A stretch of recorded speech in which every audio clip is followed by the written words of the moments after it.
Joker knows who Batman is, but doesn't care. Some secrets are so massive that keeping them to yourselves feels like a literal superpower. For decades, dedicated comic book fans suspected that the green haired psycho easily deduced the true identity of Gotham's largest financial donor. Why? The Clown's brilliant criminal mastermind who tracks every single movement in the city. Even so, this idea sounds incredibly dumb on paper because it breaks a fundamental law of the entire superhero world. Standard bad guys are supposed to immediately dox the hero, blow up their fancy house, and kidnap their friends. Choosing to do absolutely nothing with the greatest secret in the history of the city makes the villain look strangely passive. What's crazy is that writer Scott Snyder turned this exact spooky theory into concrete reality during the famous Death of the Family storyline. This shocking revelation peaked inside Batman Volume 2, number 15, and the creators later confirmed it during the events of Batman 3 Jokers. The hero confesses to his closest allies that he once found a colorful playing card floating deep inside the secret waters of the Batcave. Later, the wealthy orphan visited the clown in his secure Arkham cell and held up the wet card to see his reaction. Instead of laughing, the villain completely turned his head away. The maniac honestly finds a civilian persona completely uninteresting. To the colorful killer, the famous billionaire is just a boring flesh mask that the real bat creature wears to buy groceries. Apparently, some people really hate dealing with arrogant trust fund babies. Batman is a god. Spike, brass knuckles, and smoke bombs are great, but sometimes a detective needs a massive cosmic upgrade to fix his city. This theory claims that the billionaire eventually becomes so incredibly smart that he completely transcends his human limits. He stops being a regular street vigilante and transforms into an all-knowing deity who rules the abstract concept of knowledge. On paper, this sounds like a terrible direction because the core appeal of the character is his regular human nature. He's supposed to be a mortal man who uses martial arts and clever detective tools to survive alongside literal aliens. Elevating him to a cosmic throne completely ruins the grounded, gritty feeling of the franchise. It takes the classic fan complaint about the hero being too capable and turns it into a literal nightmare. Surprisingly, this impossible transformation actually occurred during the massive Darkseid War event inside Justice League Volume 2, number 43. The heroes confront a pair of massive cosmic threats, and during the chaos, the detective manages to steal the legendary Mobius chair from a space god called Metron. The very second the orphan sits on the artifact, infinite universal information floods directly into his organic brain. His eyes instantly glow with bright white cosmic energy, and the universe crowns him the new god of knowledge. He suddenly gains the ability to read minds, teleport anywhere instantly, and see crimes before they even happen. What's worse, the sheer volume of this infinite space data threatens to completely burn out his mortal mind. That is certainly one way to avoid paying for a premium internet subscription. Arkham Asylum is a magic containment spell. Medical facilities usually rely on clean walls, prescription pills, and educated doctors to treat people with severe mental problems. However, a creepy fan rumor suggested that Gotham's famous asylum is actually a giant occult trap. The theory states that the building was constructed using sacred geometry to permanently imprison the supernatural evils hiding in the dirt. Honestly, this sounds pretty foolish because it completely ruins the deep psychological themes of the entire franchise. The local villains are fascinating because they suffer from real trauma, societal neglect, and mental illness. Blaming their bad behavior on a haunted building or a magic rune removes their personal choices. It turns a grounded criminal study into a cheap fantasy ghost story, replacing medical science with dark wizardry. Writer Grant Morrison made this exact spooky concept the absolute truth inside the graphic novel Arkham Asylum, a serious house on serious Earth. The dark story follows the life of the facility founder, a man named Amadeus Arkham. After a horrific family tragedy shattered his mind, the doctor became completely obsessed with the occult. He grew to believe that the local land was cursed by an ancient supernatural madness. To solve this, he designed this physical layout of the hospital using complex sacred shapes and mystical runes. He wanted the giant building to act as a three-dimensional magical net to hold the devil. Unfortunately, the cosmic energy was far too strong and the poor doctor went completely insane inside his own creation. Turns out that bad architecture could do a lot more than just ruin your property value. Batman keeps a hit list of weaknesses on his friends. Having a friend who knows all your deepest secrets can be nice, unless that friend is a paranoid billionaire. The classic rumor claimed that the detective spends his free time writing down the exact physical vulnerabilities of his closest allies. He secretly created a highly detailed tactical hit list designed to easily cripple or murder the entire Justice League. This concept sounds completely terrible because it paints the hero as a deeply disturbed, unhinged sociopath. The premier superhero team is supposed to be a family built on mutual respect and absolute trust. The idea that Bruce Wayne would plot the painful downfall of his best friends makes him look like an absolute villain. It suggests that he thinks he's the only moral person on Earth who can be trusted with power. Yet this paranoid nightmare was proven entirely accurate during the famous Tower of Babel storyline inside JLA issues number 43 through number 46. The detective did keep highly classified computer files detailing exactly how to destroy his superpowered teams. What's worse, the immortal terrorist Ra's al Ghul easily hacked the secure servers and stole the dangerous files. The villain used the plans to absolute perfection against the heroes. Superman had his skin turned completely transparent by red kryptonite, which overloaded his alien cells with painful solar energy. The Flash was shot with a special bullet that caused rapid agonizing seizures at lightning speed. Aquaman was sprayed with fear gas that made him terrified of water, nearly killing him through dehydration. This massive betrayal caused the team to immediately kick the billionaire out of their clubhouse. Hopefully the next corporate team building exercise includes a very long therapy session. Batman is actually a gun-toting Punisher. Alternate dimensions are great places to visit if you want to see a standard origin story get completely scrambled. This theory states that the tragic night in the dark alley went differently, causing the young boy to die instead of his parents. The father became a murderous vigilante with dual pistols, while the mother loses her mind and becomes the local clown. On the surface, this sounds like a piece of edgy fan fiction written by an angry teenager, flipping the classic tragedy to make the father a violent killer while turning the mother into a smiling psychopath feels incredibly forced. It completely ruins the emotional weight of the family legacy, trading good storytelling for cheap shock value and mindless gore. It just sounds way too ridiculous for an official comic book. But this exact premise became the core pillar of the Flashpoint crossover event inside Flashpoint issues number 1 through 5. Barry Allen ran back in time to save his own mother, which accidentally shattered the entire timeline. In this world, the criminal bullets struck young Bruce instead. Driven mad by intense grief, Thomas Wayne funded a brutal war on crime using casino profits, operating as a ruthless vigilante who shoots criminals point blank. Even worse, Martha Wayne completely snapped from the loss of her child. She sliced her own face into a permanent smile and became the psychotic Joker of that reality. This led to a heartbreaking, fatal war between a broken husband and wife. Talk about a family reunion that desperately needed a certified marriage counselor. The Court of Owls has been controlling Gotham since day one.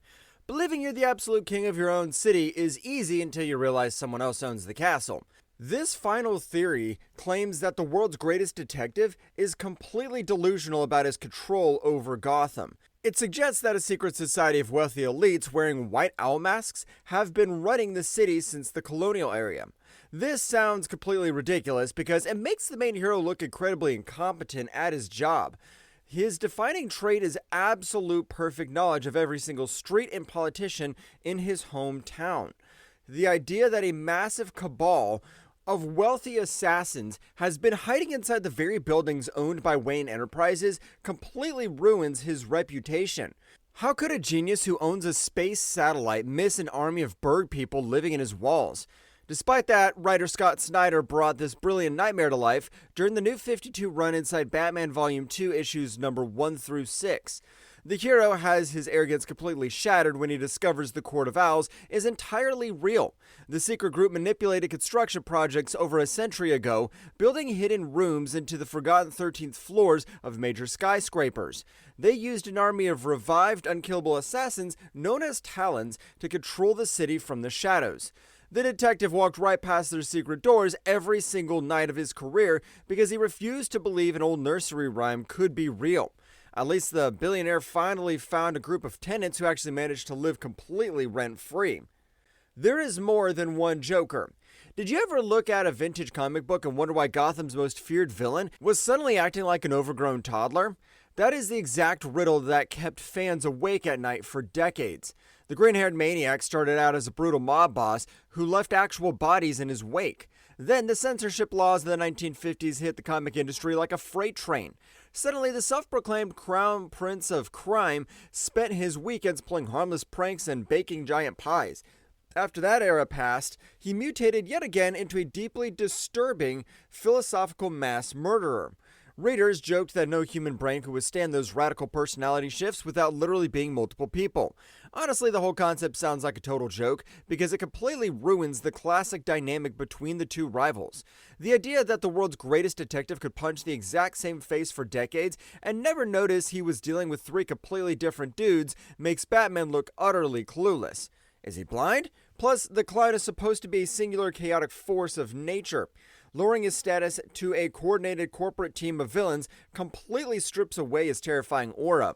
You do not want your ultimate agent of chaos using a shared Google Calendar to coordinate schedule slots for terrorizing the local populace. Somehow, this hilarious internet meme became absolute gospel during the Darkseid War event in Justice League Volume 2, number 50. The Caped Crusader got his hands on the Mobius chair, like the one we saw earlier, which is his giant cosmic throne that knows literally everything in the universe. Naturally, he decides to test the cosmic Wikipedia by asking by his enemy's real name. The chair delivers a mechanical answer that completely breaks his brain. There is no single clown. There are three. Writer Jeff Johns fully explored this absolute madness in the Batman 3 Jokers miniseries. The story reveals the criminal, the clown, and the comedian have been taking turns in the spotlight for years. On top of that, they intentionally shared the workload to distribute the psychological trauma. What makes it even crazier is that they did this to mess with Batman's head and protect their own myth. Talk about a very dedicated group project. Batman has a subconscious split personality. Have you ever wished you could just install a fresh operating system inside your own brain whenever life gets too overwhelming? That is the exact premise behind the incredible wild fan theory about Bruce Wayne's mental fortitude. The theory states that the billionaire engineered a secret backup personality deep within his subconscious mind. If a telepathic villain ever melts his main psyche, the secondary hyper-violent identity immediately boots up to keep his body fighting. On paper, this sounds like the most ridiculous thing you have ever heard of in your life. The human brain is a squishy organic organ, not a standard MacBook with a hidden recovery partition. The entire concept feels incredibly campy, resembling a goofy piece of 1950s science fiction rather than a gritty modern detective story. It pushes the boundaries of standard preparation into the realm of absolute comedy. What is next? A backup spleen? Incredibly, writer Grant Morrison took this exact sci-fi nonsense and dragged it into the mainstream continuity with Batman number 678 during the famous Batman R.I.P. storyline. Years ago, Bruce participated in a wacky isolation experiment to understand the Joker's mind. During that study, a corrupt psychiatrist named Dr. Simon Hurt secretly planted a hypnotic trigger phase into his mind, which was Zur-An-Arm. When Hurt finally triggers the phrase to destroy Bruce's mind, the internal backup system instantly kicks into gear. Bruce wakes up as the Batman of Zur-An-Ar, an unhinged alter ego who possesses maximum combat skill but absolutely zero moral restraint. He constructs a bright patchwork costume out of red, yellow, and purple rags. Even worse, he starts hanging out with a hallucinated imp named Batmite. This backup persona proves that Bruce is a total freak who brings a literal colorful imaginary friend to a fist fight. Alfred hired actors to play Batman's villains. What if the most terrifying rogues gallery in the comic book history was just a highly paid community theater trope? This tragic theory claims that Gotham City is completely safe. According to this idea, young Bruce never actually recovered from the movie theater tragedy and completely lost his mind. To prevent his beloved master from rotting in an asylum, Alfred Pennyworth used his massive Wayne fortune to hire local actors to play dress-up. This concept is deeply frustrating because it completely destroys the high stakes of the entire franchise. It turns a legendary crusade for justice into a sad and incredibly expensive game of make-believe. It lures Batman from a brilliant tactical genius to a delusional man-child who is merely being humored by his elderly butler. Imagine discovering that your entire life purpose is just a live-action role-playing game funded by your inheritance. Legendary author Neil Gaiman brought this heartbreaking scenario to life in Whatever Happened to the Caped Crusader, which ran through Batman number 686 and Detective Comics number 853. This story takes place in a bizarre metaphysical funeral where different characters share wildly conflicting stories about Batman's life. Alfred takes the stage and drops an absolute bombshell of a confession. He explains that young Bruce is trapped in depression so deep it was genuinely life-threatening. Desperate to give his master a war he could actually win, Alfred used his own past acting stage skills to put on a green suit and become the Riddler. He hired his old acting friends to portray characters like the Joker and the Penguin. The villains were never actually trying to commit murder, they were just putting on a daily theatrical performance to keep the billionaire functioning. Turns out that the greatest trick the devil ever pulled was just Alfred practicing his theater degree. The Joker is immortal. Is it possible that Gotham's favorite clown is actually an ancient, supernatural demon who has been trolling humanity since the 19th century? This theory abandons the classic origin story involving a bad day and a vat of toxic chemicals. Instead, it claims that the villain is an immortal entity who uses a secret ancient serum to survive lethal injuries. This sounds remarkably dumb, because it completely ruins the core appeal of the character. The terrifying part of the villain is that he's just a regular mortal man. He serves as a dark mirror to Batman, showing how easily a normal human can snap. Turning him into a magical ancient vampire strips away that grounded psychological tension and turns a gritty crime thriller into a cheesy monster movie. Writer Scott Snyder decided to play with this exact nightmare during the Endgame storyline of Batman Volume 2, number 35 through 40. The villain returns to Gotham with a terrifying physical upgrade that allows him to instantly heal from mortal wounds. What's worse, Batman uncovers ancient historical photographs of Gotham from over a century ago. Every single photo features a pale man with that exact same terrifying smile.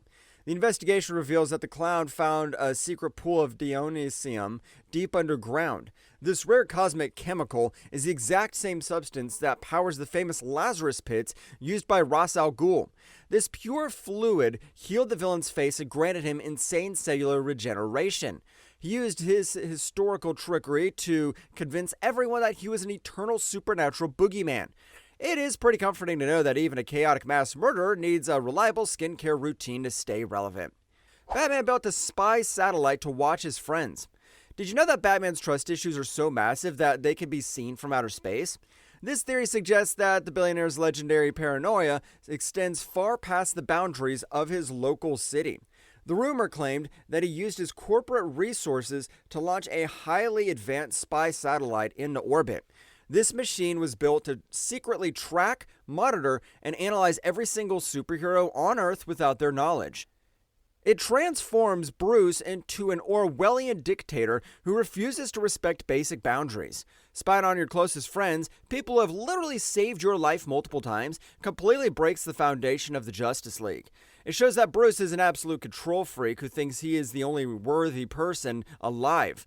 Unfortunately for the heroes, this paranoia was proven entirely true in the Unpack Project.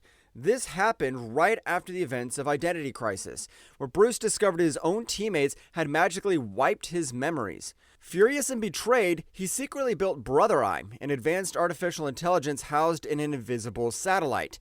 The machine's sole purpose was to record the physical weaknesses of every metahuman alive. But that's not even the worst part. The entire multi-billion-dollar project ended in a total security disaster. A corporate villain named Maxwell Lord easily hacked the satellite and used it to activate a massive army of cyborg sleeper agents called OMAC, which is short for Omni, Mind, and Community. These cybernetic monsters were explicitly programmed to hunt down and murder the heroes. Nothing says, "I appreciate your friendship," quite like building an orbital death laser targeted directly at your co-workers. A demon bat created Gotham's misery. What if the terrible traffic, corrupt politicians, and endless crime in Gotham City were not actually caused by socioeconomic factors. This theory blames everything on a literal magical curse. It claims that a massive ancient demonic bat god is currently sleeping beneath the city's foundations. This cosmic monster constantly radiates dark energy that poisons the minds of the citizens, ensuring the city remains a perpetual nightmare. This concept sounds completely foolish because it totally ruins the sociological meaning of Batman's entire crusade. The hero is supposed to be fighting systemic urban decay, poverty, and institutional corporation. Attributing all these complex societal issues to a magical space demon feels like a massive narrative cop-out. It absolves the criminals of their actual sins and turns a gritty detective story into a fantasy wizard battle. Writer Scott Snyder leaned heavily into this cosmic horror during the massive Dark Knight's Metal comic book event. The story revealed that an ancient evil deity named Barbados had targeted Earth thousands of years ago. This demonic entity specifically targeted the Wayne family bloodline to shape historical events. He wanted Gotham to become a massive focal point for pure human misery. What makes it even crazier is that the secret cult spent centuries designing the local architecture to channel his dark energy. All of this historical suffering was carefully planned for one specific goal. They wanted to torture Bruce Wayne through constant personal tragedy until his body became a literal physical portal. This doorway allowed an army of evil nightmare variants called Dark Knights to invade the main reality, leave it to comic books to blame urban poverty on a giant radioactive space mammal. Batman built a robot to beat up the Justice League. Is it really a good idea to build an unstoppable killer robot that's specifically programmed to beat up your entire friend group? This theory claims that Batman built a giant autonomous mechanical monster deep within the Batcave. This machine contains advanced combat protocols designed to brutalize the Justice League, the Bat family, and even Bruce himself if he ever breaks his moral code. This sounds remarkably dumb because building an invincible killing machine with no manual override is a monumental stupid safety hazard. The idea of a single mechanical robot could simultaneously defeat Superman, Wonder Woman, the Flash, and Martian Manhunter completely breaks all suspicion of belief. It pushes the concept of technological preparation to a cartoonish extreme. Why would you ever build something you cannot switch off? Writer Chip Zdarsky brought this literal mechanical nightmare into reality during Batman Volume 3, number 125 through 130. The Penguin decides to fake his own death and successfully frames the hero for the murder. The biological sensors inside the cowl mistake the event for actual murder. This false reading immediately awakes Failsafe, a terrifying, adaptive, evolving killer android. The twist? The robot was not built by the rational Bruce Wayne, but by his crazy backup personality while Bruce was unconscious. Because it was built in total secrecy, the main hero has absolutely no idea how to disable it. The machine wakes up, enters the cave, and absolutely demolishes the sidekicks. Even worse, it executes perfect tactical counters that completely destroy Superman and the rest of the arriving Justice League. This forced Bruce to literally flee into outer space just to survive his own automated property. Building a robotic security system that terminates your entire social circle is certainly one way to handle social anxiety. Joker's in love with Batman. Have you ever looked at a toxic relationship and thought, wow, those two really deserve each other? This theory suggests that the clown's not actually motivated by money, chaos, or political anarchy. Instead, he is entirely driven by a deeply obsessive, romantic, and thoroughly psychotic infatuation with the Caped Crusader. For every single crime is a love letter, and the entire rivalry is just a twisted courtship. For the longest time, mainstream comic readers dismissed this idea as weird internet fanfiction bleeding into serious analysis. Assigning genuine romantic feelings to a mass-murdering psychopath seems to trivialize the danger he posed to society. It reduced decades of horrific violence to a simple one-sided schoolyard crush. It felt way too weird for a mainstream comic book. However, DC Comics decided to make this subtext completely explicit during the famous Death in the Family storyline. The villain returns with a horrifying master plan aimed directly at Nightwing, Batgirl, Robin, and Red Hood. He lays out his hilariously romantic motives during a series of creepy monologues. He explicitly states that he is a devoted jester to his beloved king. He uses intense romantic language, declaring that their special bond is completely sacred. In his mind, the sidekicks are just annoying, distracting in-laws who are ruining the relationship. To prove his twisted love, he captures the entire family and hosts a terrifying mock dinner party in the Batcave. He tries to sever Bruce's emotional ties so the two of them can finally be together forever. It's nice to know that even psychopaths struggle with boundaries when meeting the family.